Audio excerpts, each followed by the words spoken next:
प्रसिद्ध फिल्म अभिनेता सन्नी देओल इन दिनों दो कारणों से सुर्खियों में छाए हैं। एक तो उनकी फिल्म गदर 2 की बॉक्स ऑफिस पर रिकॉर्ड तोड़ सफलता और दूसरा है जुहू स्थित उनके आवास सन्नी विला की नीलामी का नोटिस। इनके अलावा एक और कारण है जो हम आपको इस वीडियो में बताएंगे। गौरतलब है कि अभिनेता सन्नी देओल की फिल्म गदर 2 ने बॉक्स ऑफिस पर ऐसा धमाल मचाया कि वो अब 500 करोड़ के क्लब में शामिल होने जा रही है।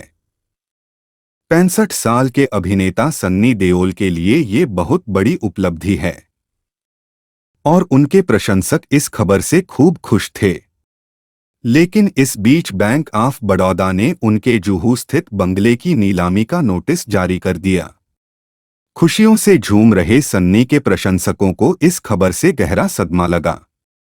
नोटिस में बताया गया कि सन्नी देओल ने अपने बंगले पर लोन ले रखा है, जिसके गारंटर है प्रसिद्ध अभिनेता और सन्नी के पिता धर्मेंद्र।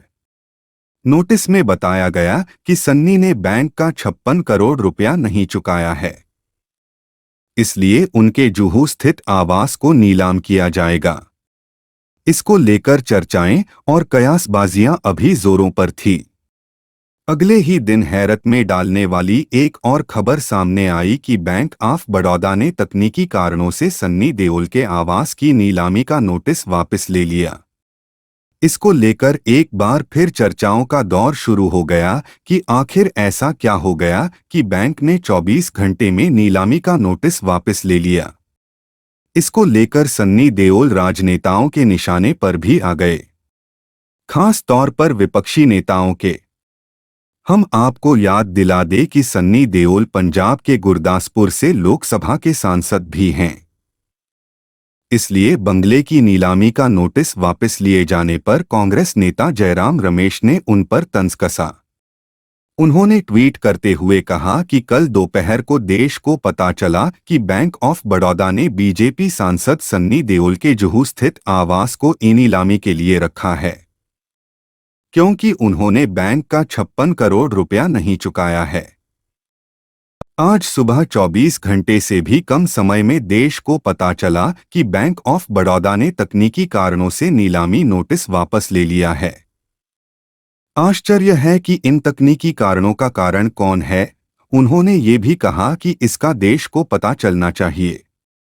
बाद में बैंक की ओर से बताया गया कि सन्नी देओल ने ऋण चुकाने के लिए संपर्क किया है, इसलिए उनके आवास की नीलामी का नोटिस वापस ले लिया है। ये तो हुई फिल्म गदर 2 और सन्नी के घर की नीलामी की बात, जिसकी चर्चा आम है। अब हम आपको वो बात बताते हैं जिसकी चर्चा कल सबकी जुबां पर होगी। जी हां, गुरदासपुर से सांसद सन्नी देओल ने कहा है कि वे अगला यानी 2024 का लोकसभा चुनाव नहीं लड़ेंगे, यानी अब वे राजनीति से संन्यास लेंगे। जी न्यूज़ इंडिया.com वेबसाइट के मुताबिक सन्नी देओल ने कहा है कि उन्होंने अगला लोकसभा चुनाव नहीं लड़ने का फैसला किया है। बीजेपी एमपी सन्नी देओल ने बताया कि वो एक एक्टर के तौर पर ही बेहतर देश सेवा कर सकते हैं।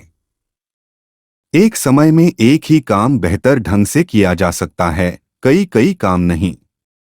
उन्होंने कहा कि वे बतौर राजनीतिक कोई कमिटमेंट करें और उसे पूरा नहीं कर पाए तो ये उनसे बर्दाश्त नहीं होगा। देओल ने स्पष्ट किया कि जिस सोच के साथ वे पॉलिटिक्स में आए थे उसे बतौर अभिनेता भी किया जा सकता है, इसलिए उन्होंने अगला चुनाव नहीं लड़ने का फैसला किया है। सन्नी देओल बतौर सांसद ना तो अपने संसदीय क्षेत्र को समय दे पा रहे हैं और ना ही संसद में वे कोई खास भूमिका निभा पाए हैं। अब तक सन्नी देओल की संसद में उपस्थित 19% ही रही है। इस बारे में सन्नी देओल ने अपने दिल की बात भी कही। उन्होंने बताया कि संसद में देश को चलाने वाले लोग बैठते हैं, इसमें सभी दलों के नेता शामिल हैं। वहां जैसा व्यवहार किया जाता है, जिसके लिए हम दूसरों को मना करते हैं, उसे देखकर लगता है कि मैं कहीं और चला जाऊं। इसलिए चुनाव नहीं लड़ने का निश्चय किया है। Bureau report.